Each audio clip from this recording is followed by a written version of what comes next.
Hello students, this is your channel Direction Life Science. Today we are going to discuss chapter first of your 12th NCERT, that is your reproduction in organism.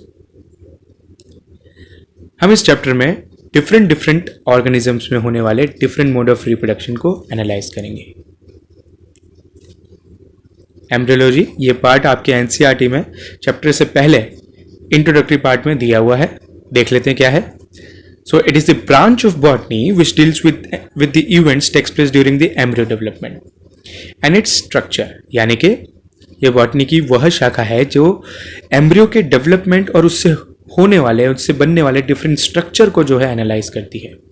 यानी जब embryo complete हो रहा होता है, जब वो germinate होता है और जर्मिनेट होने से पहले जिसमें उसमें जो स्ट्रक्चरल चेंजेस आते हैं उसकी एनालिसिस को बेसिकली हम एम्ब्रियोलॉजी बोलते हैं. So the father of Indian plant embryology is very well known, Professor P. Maheshwari. And the plants which comes in the embryology, or we can say the plants which studied in the embryology is called Embryophyta. इसके अंदर आपके आ जाते हैं major phylums bryophyta, pteridophyta, gymnosperm and angiosperm. Thallophyta जो है वो embryology में नहीं पढ़ा जाता है क्योंकि थैलोफाइटा जो है उसमें मोस्टली एल्गे आते हैं. वो फिजन जैसे फ्रेगमेंटेशन जैसे मोड ऑफ रिप्रोडक्शन जो है जिसमें सीड फॉर्मेशन नहीं होता, यानी यहाँ सेक्सुअल मोड ऑफ रिप्रोडक्शन के द्वारा खुद को ग्रोथ करते हैं. अगली बात करें जो इस चैप्टर का इंट्रोडक्शन है, let's see. So first of all your life span. So जैसा कि हम सभी जानते हैं that every organism has a certain life period, यानी कि सभी का एक समय काल है, हर एक जीव का, हर एक स्पीशीज का, हर एक इंडिविजुअल का, यानी उसके बर्थ से उसके नेचुरल डेथ तक का समय, उसको हमने लाइफ स्पैन कहा है. लाइफ स्पैन बर्थ से शुरू होती है जिसमें कि सबसे पहले ग्रोथ फेज आती है, यानी कि वहाँ पर उस पर्टिकुलर ऑर्गेनिज्म में रैपिड सेल डिवीजन होता है, डिफ्रेंशिएशन होता है और एक कंप्लीट एडल्ट इंडिविजुअल में वो फॉर्म होता है, कन्वर्ट होता है.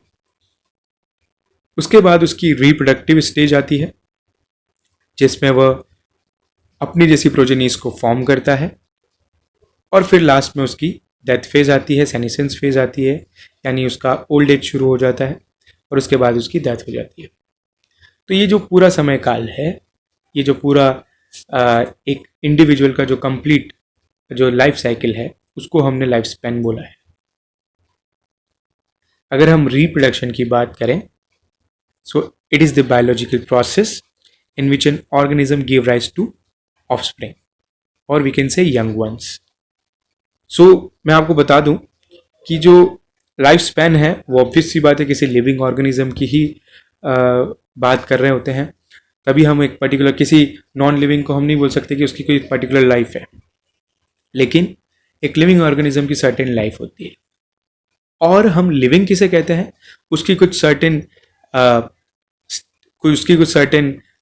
लाइफ प्रोसेसेस हैं, जैसे कि ग्रोथ हो गया, लोकोमोशन एंड मूवमेंट हो गया, रिप्रोडक्शन हो गया, मेटाबॉलिज्म हो गया और सर्वाइवल और अडेप्टेशन हो गया.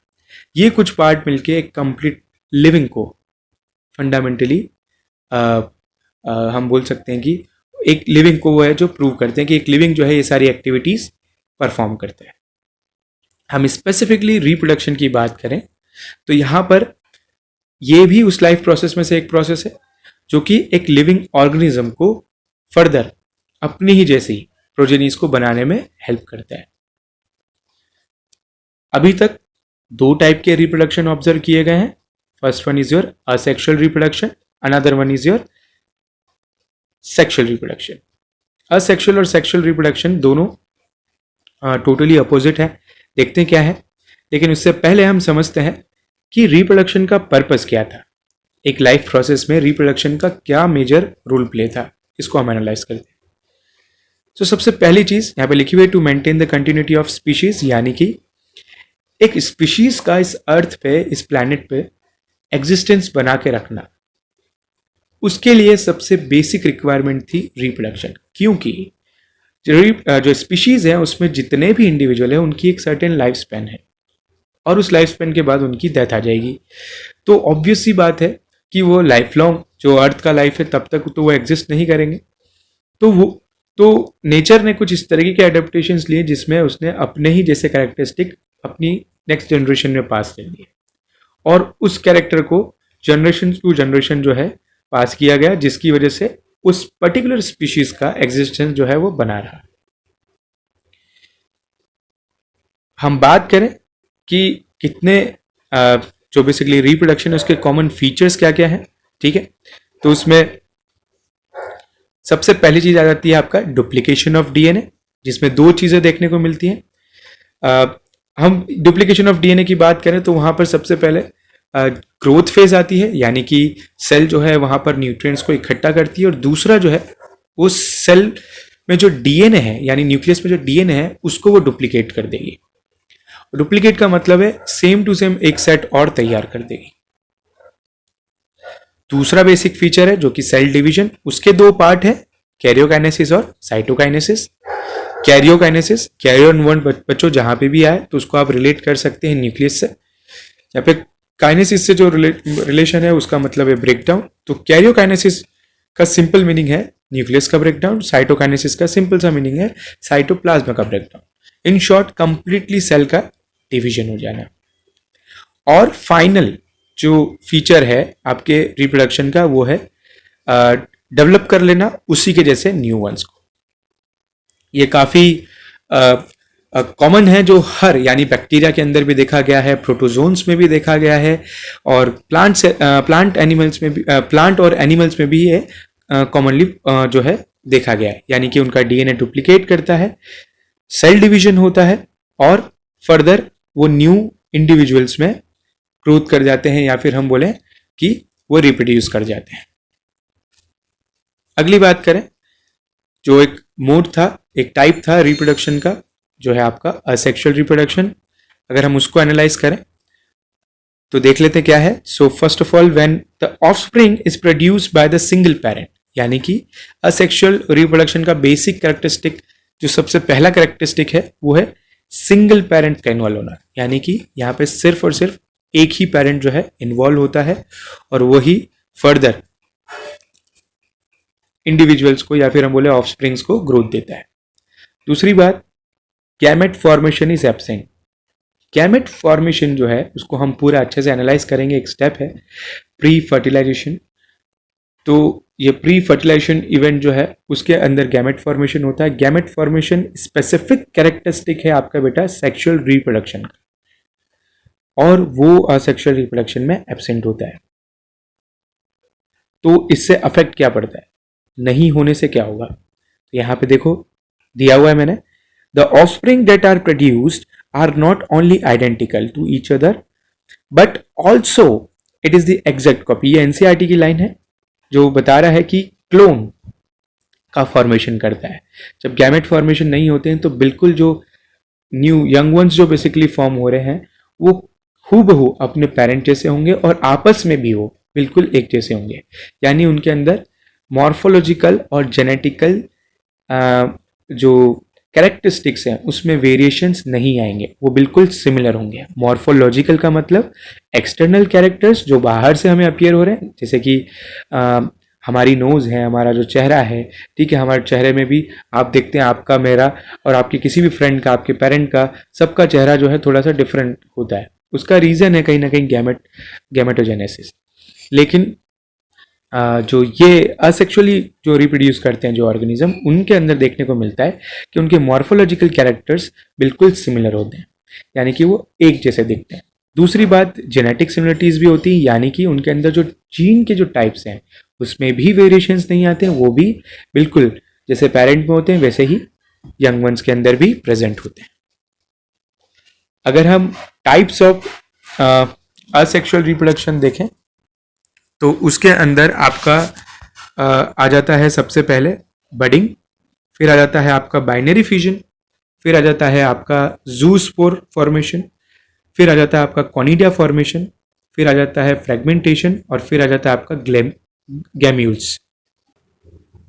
अगर आप बडिंग की बात करें तो यहाँ पर हमें देखने को मिलता है, मैं आपको डायग्रामेटिकली बता देता हूँ कि यहाँ पर आप जैसे देख रहे हैं कि बडिंग जो है कॉमनली ईस्ट के अंदर हमको देखने को मिलता है। यहाँ पर जो सेल होती है उस सेल के ऊपर, सरफेस के ऊपर एक छोटी सी बर्ड का फॉर्मेशन हो जाता है।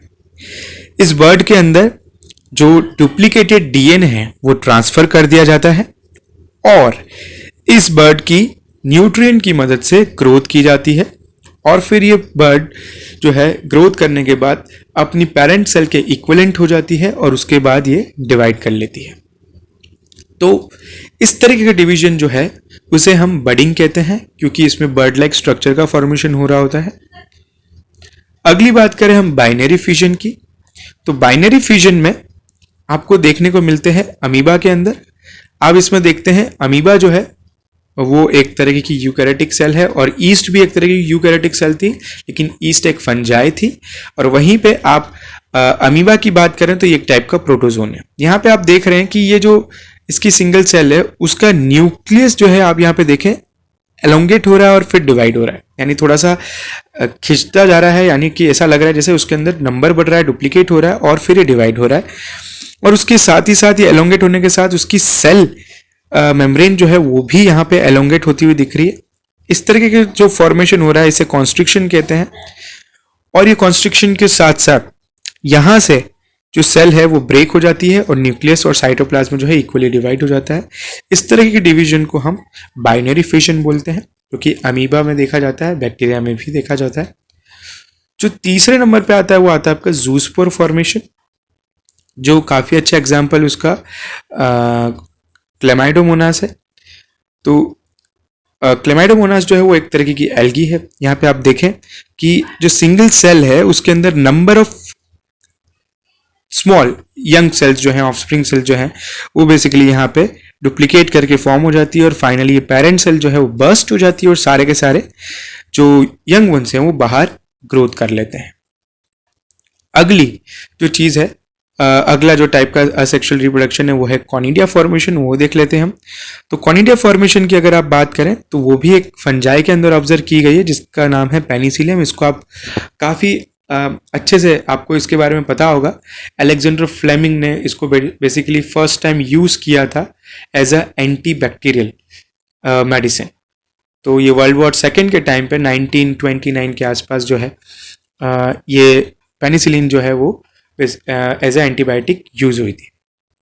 इसके अंदर आप ये देख रहे हैं स्मॉल स्मॉल स्पोरस सेल जो हैं वो बेसिकली यहाँ पे फॉर्म हो जाती है इसके हेड वाले रीजन पे, और यहाँ पर इनका नंबर बढ़ता जाता है और अकॉर्डिंग टू द एयर और द फ्लो ऑफ एयर और द फ्लो ऑफ वाटर, ये कॉनिडियाज जो हैं ये बेसिकली उसके साथ ग्रोथ कर जाते हैं और फ्लो कर जाते हैं, और जहाँ पर भी उन्हें फेवरेबल कंडीशन लगती है वहाँ पर ये कॉनिडिया जो है जर्मिनेट करने लगते हैं। यानी कि ये जो जर्मिनेटिंग कॉनिडिया जो है वो न्यूट्रिएंट के ऊपर चिपक जाते हैं और वहाँ पर अपनी ये जर्मिनेटिंग ट्यूब्यूल का ग्रोथ कर देते हैं और वहाँ पर फर्दर मैच्योर स्टेज में अपने आप को कॉनिडियोफोर में अपने आप को कन्वर्ट कर देते हैं। तो ये एग्जाम्पल काफ़ी अच्छा है, पेनिसिलिन है।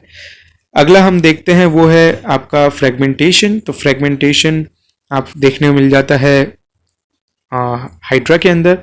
यहाँ पर जो एग्जांपल दिया हुआ है ये बर्ड का दिया हुआ है, बट मैं आपको इसका एक फीचर बता दूं कि अगर इस हाइड्रा को हम कहीं से भी कट करें, कहीं से भी आप अगर इससे कट करें, हाइड्रा दोनों टाइप से रिप्रोड्यूस कर सकता है, बर्ड फॉर्मेशन से भी, जो ये बर्ड का एग्जांपल दिया हुआ है, और दूसरा जो है अगर इसको कहीं से भी तोड़ा जाए, कहीं से भी फ्रेगमेंट बनाया जाए तो वो एक न्यू इंडिविजुअल में खुद को कन्वर्ट कर लेगा।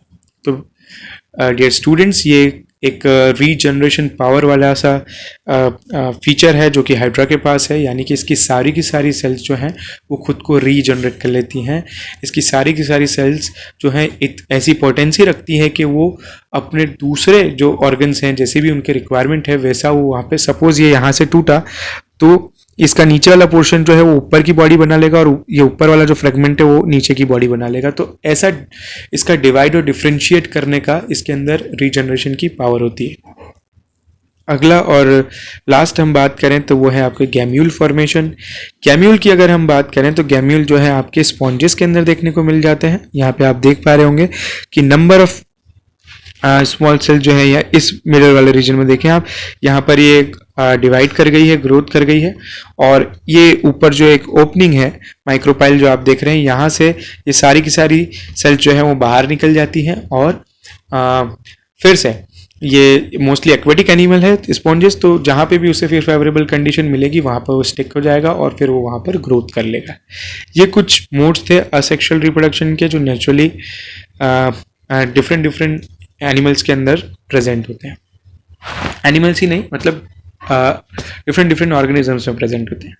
दूसरे टाइप का जो असेक्सुअल रिप्रोडक्शन है उसमें आ जाता है आपका वेजिटेटिव रिप्रोडक्शन या फिर प्रोपगेशन। वेजिटेटिव प्रोपगेशन की अगर हम बात करें तो भैया ये मेनली प्लांट में देखा गया है, यानी जो प्लांट है वो प्लांट प्रोपगेट करता है, लेकिन उसकी प्लांट की जो बॉडी है यानी कि जो वेजिटेटिव सेल्स हैं, यानी कि जो सीड वगैरह फॉर्मेशन जो सेल्स नहीं करती उसके अलावा जो भी बॉडी है वो जो है यहाँ पे पार्टिसिपेट करता है और प्लांट को जो है एक न्यू इंडिविजुअल नया यंग वन को जो है वो ग्रोथ कर देता है। जैसे कि यहाँ डेफिनेशन में भी लिखा है, देख लीजिए, plants are propagated by the part of their body other than a seed, यानी जो सीड के अलावा जो उसकी बॉडी के जो दूसरी सेल्स हैं वो पार्टिसिपेट कर लेती हैं रिप्रोडक्शन में। इसके कुछ कॉमन एग्जाम्पल्स हैं वो हम देख लेते हैं। यहाँ पे देख लीजिए, जैसे रनर्स है, राइजोम है, सकर है, ट्यूबर है, ऑफसेट है और बल्ब है। ये कुछ टाइप्स ऑफ जो हम बोल सकते हैं कि वेजिटेटिव प्रोपगेशन है जो कॉमनली देखी गई है काफ़ी सारे ऑर्गेनिजम्स में। देख लेते हैं ये क्या है। अगर हम रनर्स की बात करें तो रनर्स जो हैं उसके अंदर जो इसकी अगर मैं डेफिनेशन बोलूं तो it is the stem roots develop at the lower side and the leaves at the upper side from the node, यानी कि जो स्टेम है वो रूट के, मतलब जो स्टेम है वो रूट के जस्ट ऊपर की साइड में डेवलप होगी,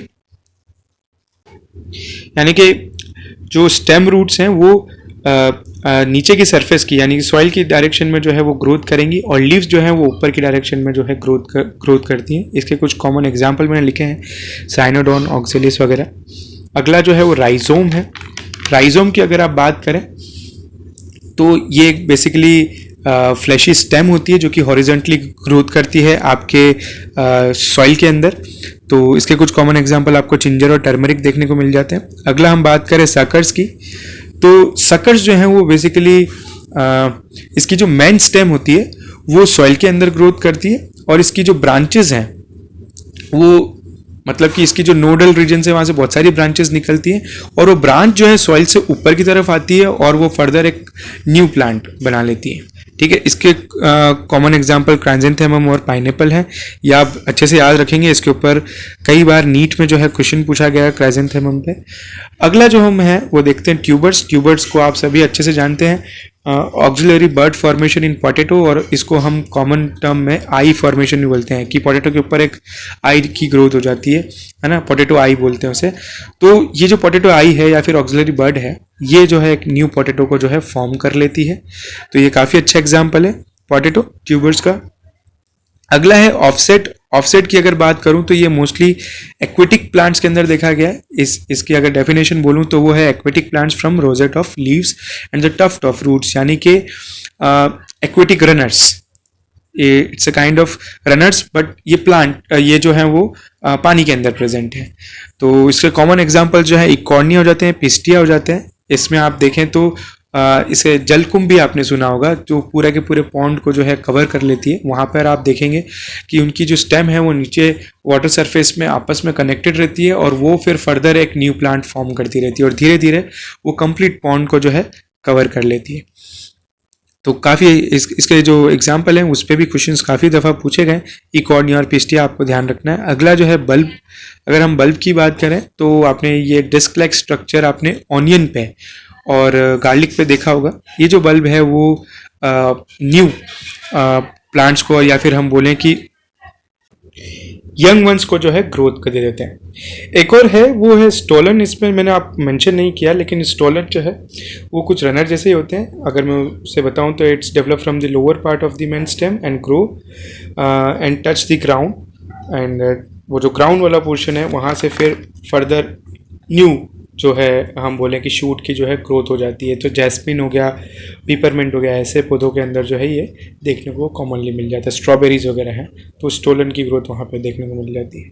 ये मैंने कुछ डायग्राम इनसे रिलेटेड डाल रखे हैं, यहाँ पे आप देख सकते हैं। ये मैंने स्वीट पोटैटो और दहलिया दे रखा है। ये आपका ट्यूबरस ग्रोथ देखने को मिल रही होगी इसमें आपको। ये जो है आपका पोटैटो हो गया एग्जाम्पल, जो कि ट्यूबर ग्रोथ का है।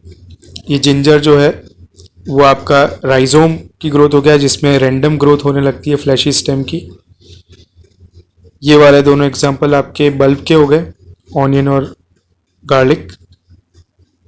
ये वाला पार्ट जो है आपका स्टोलन का जो मैं बता रहा था, जिसमें स्टेम जो है ग्राउंड वाले रीजन में ग्रोथ करती है और फिर ये यहाँ से नई स्टेम ग्रोथ होती है और ये नया प्लांट बना लेती है। ये क्राइजेंथेमम का जो एग्जांपल मैं बता रहा था आपको सकर्स का, सकर्स में ऐसे रूट से नीचे डिफरेंट डिफरेंट ब्रांचेस निकलती है और ये ब्रांचेस जो है फर्दर न्यू प्लांट को ग्रोथ कर देती है। ये वाला जो एग्जांपल है वो भी स्टोलन रनर का हो गया, जिसके अंदर स्टेम जो है लोअर साइड में और इसके ऊपर लीव्स की ग्रोथ रहती है। लोअर साइड में जो है ग्रोथ करते रहते हैं और न्यू यंग इंडिविजुअल्स को जो है फर्दर ग्रोथ दे देते हैं। ये वाला आपका हो गया ऑफसेट का एग्जांपल जो मैं आपको बता रहा था। इकोनिया जैसे जो प्लांट है उसके अंदर ये एक्वेटिक रनर जिन्हें कहा जाता है। तो ये स्टेम जो है यहाँ पे कनेक्टेड रहती है और ये फर्दर पूरे पॉन्ड में कवर कर लेते हैं। तो ये कुछ कॉमन वेजिटेटिव प्रोपगेशंस है जिसमें सीड के अलावा जो दूसरी सेल्स है, वेजिटेटिव सेल्स हैं, जो पार्टिसिपेट कर लेती हैं और फर्दर ग्रोथ कर लेती हैं और न्यू इंडिविजुअल्स को फॉर्म कर लेती हैं। तीसरा जो पार्ट है वो है आपका आर्टिफिशियल प्रोपगेशन का। आर्टिफिशियल प्रोपगेशन की अगर बात करें तो उसे 3 पार्ट में ब्रेक किया है, कटिंग, ग्राफ्टिंग और लेयरिंग। कटिंग की अगर बात करें तो इसके अंदर रूट, शूट, स्टेम में से किसी भी चीज़ को कट किया जाता है और फर्दर उसे सो कर दिया जाता है और वो कुछ टाइम में ग्रोथ दे देता है। लेकिन ये जो है वो तीनों टेक्निक जो है वो स्पेसिफिक जो प्लांट है उसके रिगार्ड में किया जा रहा है। यानी कि जो स्टेम कट करके जो ग्रोथ किया जा रहा है वो शुगर केन, रोज और चाइना रोज के अंदर किया जाता है। रूट कट करके जो ग्रोथ की जाती है, प्रोपगेट किया जाता है, उसमें लेमन और टैमरिंड आ जाते हैं। और लीफ कट के अंदर आपके सेंसरवेरिया आ जाते हैं। अगली बात करें हम ग्राफ्टिंग की, तो ग्राफ्टिंग के अंदर 2 प्लांट पार्ट जो ज्वाइन कर दिए जाते हैं, यानी कि एक जो है रूटेड रहता है और दूसरा जो है उसके साथ जोड़ दिया जाता है। सो जो रूटेड पोर्शन रहता है, जो सपोर्ट में प्रेजेंट रहता है, उसको हम स्टॉक कह देते हैं। जो ज्वाइन किया जाता है उसको हम साइकन कह देते हैं। इसके डायग्राम्स मैंने पीछे बनाए हुए हैं, उससे आपको और क्लियर हो जाएगा। इसके कुछ कॉमन एग्जाम्पल आ जाते हैं आपके मैंगो, ऑरेंजेस, रोज, गुआवा, एप्पल, जो इस टेक्निक के थ्रू जनरेट किए जाते हैं। अगला और आखिरी है वो है आपका लेयरिंग। इसके अंदर जो ब्रांचेस हैं वो काफ़ी फ्लेक्सिबल रहती है, उनको सो कर दिया जाता है, यानी मिट्टी में बरीड कर दिया जाता है। वहाँ से फिर वो फर्दर न्यू ग्रोथ कर लेती हैं और वो जो पेरेंट प्लांट से जो उसकी ब्रांच कनेक्टेड रहती है वो ऑटोमेटिकली डिटैच हो जाती है, वो फिर फर्दर न्यू ग्रोथ कर देती है। इसके कुछ कॉमन एग्जांपल आपके जैस्मिन, स्ट्रॉबेरी, लीची हो जाते हैं। आर्टिफिशियल प्रोपगेशन मेनली ह्यूमंस के इनकॉर्पोरेशन से परफॉर्म होता है। ये इसके डायग्राम हो गए। ये आपका शुगर केन का डायग्राम बता रहा है जो कटिंग के थ्रू ग्रोथ किया गया है। ये वाला पोर्शन, ये स्टेम है जो नीचे ग्रोथ की गई थी और फिर यहाँ से न्यू प्लांट जो है फर्दर ग्रोथ कर गया। ये वाला रीजन को हम स्टॉक कहते हैं, जो रूटेड रहता है, इसके साथ जो कनेक्ट कर रहे हैं हम उसे साइकन कहते हैं।